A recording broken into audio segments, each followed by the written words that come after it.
Piye aku wis omong karo Kakang Rukmuka. Jroning nampa pacoban iki aja banget-banget ngluputke karo panguwasaning Gusti ning ayo to mbudidaya. Wis to.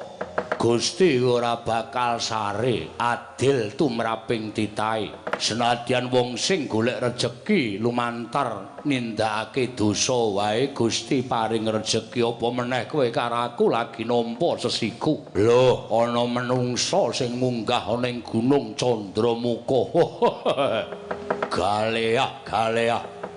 Wah, kuning nemu giring.